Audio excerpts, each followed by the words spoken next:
دوسری خوبی تھی، میں نے عرض کیا، وہ رسول اللہ صلی اللہ علیہ وسلم کی حاکمیت تھی۔ اب یہ بات بڑی سمجھنے والی ہے کہ اللہ کی حاکمیت اعلیٰ کے ہوتے ہوئے پھر اللہ کے رسول کی حاکمیت کا تصور کیا ہے۔ یہ کنسیپٹ، اس پر لوگوں کو بڑا کنفیوژن ہے، ابہام اور التباس ہے۔ they are not clear on this concept۔ اور یہ کنسیپٹ بڑے بڑے اہل علم، علماء، مفکرین، مصنفین، ان کی کتابوں میں بھی آپ کو کنفیوژن نظر آئے گا۔ میں یہ بات کلیئر کرنا چاہوں گا کہ اللہ تعالیٰ کی حاکمیت اعلیٰ کا تصور ایک عقیدہ ہے۔ وہ پولیٹیکل کنسیپٹ نہیں بنتا جب تک اسٹیٹ چونکہ ایک فزیکل ریالٹی ہے، ریاست چونکہ ایک حسی اور مادی وجود ہے،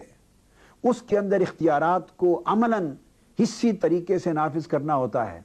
اس کے لیے ایک اتھارٹی ایسی چاہیے جو اتھارٹی پرسیپٹیبل ہو، جو انڈرسٹینڈیبل ہو، جو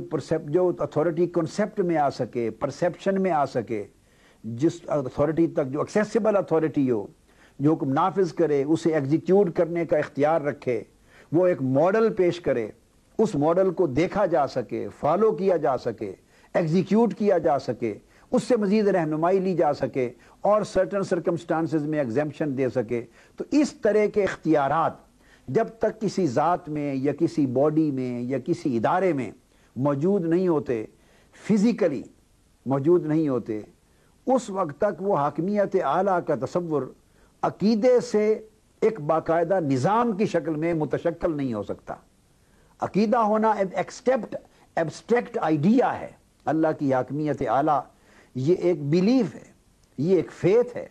یہ تھیالوجی کی بنیاد ہے، یہ ایبسٹریکٹ آئیڈیا ہے، یہ ایک بیسک فاؤنڈیشنل پرنسپل ہے۔ مگر اب ریاست کی طرف جب ہم آتے ہیں اور آئین کی زبان میں، سیاسی ایک معاشرے کی زبان میں جب ہم اسے متاع کے طور پہ دیکھتے ہیں کہ کون فالو کیا جائے گا، وہ ماڈل آف بیہیویئر کیا دے گا، کنڈکٹ آف پرفارمنس کیا دے گا، اور وہ اطاعت کرنے والوں کے ساتھ اس کا رشتہ اور اس کا لنک کیا ہوگا، تو یہاں جیسے عوام کا ایک پارلیمنٹ کے ساتھ لنک ہوتا ہے، جیسا عوام کے ساتھ کسی ریاست میں کنگ اور بادشاہ اور کوئین اور کراؤن کے ساتھ ایک لنک ہوتا ہے، جیسے عوام کا کسی ایک ایگزیکٹو یا اپنے چیف ایگزیکٹو کے ساتھ لنک ہوتا ہے، تو یہ لنک ایک فیزیبل لنک ہے، پرسیپٹیبل لنک ہے، محسوس ہونے والا لنک ہے، اور اس سے پھر ریاستی اور سیاسی سطحوں پر وہ اختیارات آگے چلتے ہیں۔ لہذا اسلام چونکہ ایبسٹریکٹ آئیڈیاز کی بات نہیں کرتا، وہ ایبسٹریکٹ آئیڈیاز کو بعد میں ایک سسٹم میں کنورٹ کرتا ہے۔ اسلام بیسک پرنسپلز کو بعد میں ورکیبل نظام کے اندر منتقل کرتا ہے، وہ بنیادی عقائد کو زمینی حقائق میں منتقل کرتا ہے، اور یہی اسلام کی عظمت ہے کہ اس میں عقائد بھی ہیں اور زمینی عملی حقائق بھی ہیں۔ تو عقائد کے باب میں حاکمیت اعلیٰ اللہ کی ذات میں تھی، اور زمینی حقائق پر جب اس حاکمیت اعلیٰ کے تصور کو عملاً پرسیپٹیبل فارم میں، فیزیبل فارم میں، ورکیبل فارم میں، ایگزیکیوشنل فارم میں جب اسے منتقل کیا، تو وہاں ایک حسی وجود کی ضرورت تھی۔ تو اللہ رب العزت نے ذات نبوت و رسالت کو اپنی حاکمیت اعلیٰ کے ظہور کے لیے مقرر کر دیا۔ تو اب نبی اکرم صلی اللہ علیہ وآلہ وسلم کی جو حاکمیت ہے، یہ اللہ کی حاکمیت اعلیٰ کا ہی ظہور ہے، اللہ کی حاکمیت اعلیٰ ہی کا ڈیمونسٹریشن ہے۔ لہٰذا میں اس اتھارٹی کو، تو کانسٹیٹیوشنلی سوورنٹی کی جو اسٹیٹ اتھارٹی ہے، وہ اللہ رب العزت نے اپنے پیغمبر رسول اللہ صلی اللہ علیہ وسلم کی ذات اقدس میں ویسٹ کر دی۔ اس لیے ہم کہیں گے کہ اللہ کی حاکمیت ریل سوورنٹی ہے اور الٹیمیٹ سوورنٹی ہے، اور رسول اللہ صلی اللہ علیہ وسلم کی حاکمیت ریپریزنٹیٹیو اور ڈیمونسٹریٹیو سوورنٹی ہے۔ اس میں وہ حاکمیت اعلیٰ مشخص ہو کر ایک انسانی، حسی، نبوی اور رسالتی وجود میں انسانیت کے سامنے آ گئی ہے۔ یہی تعلق تو قرآن کی حاکمیت اعلیٰ وہ ایبسٹریکٹ پرنسپل تھا، اور سنت و سیرت نبوی کی حاکمیت جو ہے یہ اس کی عملی مشخص انسانی سطح پہ نمونہ ہے۔ اس لیے اللہ پاک نے حضور کے لیے فرمایا، لَقَدْ كَانَ لَكُمْ فِي رَسُولِ اللَّهِ أُسْوَةٌ حَسَنَةٌ،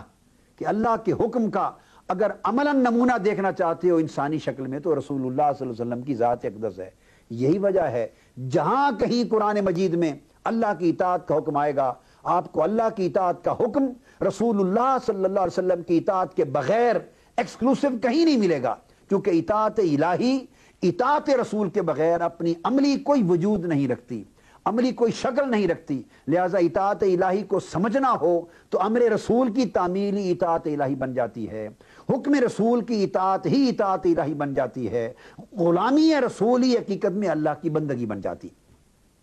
چنانچہ اس کنسپٹ کو پھر یہ جب دو لفظ ملائے گئے کہ جہاں اختلاف ہوگا تو معاملہ اللہ اور اس کے رسول کی طرف لوٹا دیا جائے گا، تو یہاں اللہ کا سوورن ہونا اور ریپریزنٹیٹیولی اسٹیٹ اتھارٹی کے طور پر حضور علیہ السلام کا سوورن ہونا اس صحیفہ میں بیان کر دیا۔ صحیفہ کے آرٹیکل 51 میں بھی، بلکہ اس کے آرٹیکل 27 میں دیکھیں، میثاق مدینہ کا آرٹیکل 27 اور میثاق مدینہ کا آرٹیکل 51 یہ بیان کر دیتا ہے، جس سے حضور علیہ السلام کی حاکمیت واضح طور پہ کلیئر ہوتی ہے۔ اور اس کا جو پہلا آرٹیکل ہے، ھذا کتاب من محمد نبی رسول اللہ صلی اللہ علیہ وآلہ وسلم، کہ یہ دستور ہے اور یہ لیجسلیٹر یا اس دستور کو عطا کرنے والے محمد رسول اللہ صلی اللہ علیہ وآلہ وسلم ہیں۔ اس پہلے آرٹیکل بھی غور کریں تو حضور صلی اللہ علیہ وسلم کا لیجسلیٹر ہونا اور لا گیور ہونے کے ناطے سے آپ supreme authority of the state اور آپ سوورن قرار پا جاتے ہیں۔ یہ کنسپٹ قرآن میں ہے، فَإِن تَنَازَعْتُمْ فِي شَيْءٍ فَرُدُّوهُ إِلَى اللَّهِ وَالرَّسُولِ، اگر تمہارا آپس میں کوئی اختلاف ہو جائے اسٹیٹ فنکشنریز کا، اسٹیٹ آرگنز کا، تو پھر اس کا آخری ڈیسیژن جو ہے وہ اللہ اور اس کے رسول محمد صلی اللہ علیہ وآلہ وسلم کی طرف سے لیا جائے گا۔ تیسری کوالٹی میں عرض کر چکا ہوں کہ یہ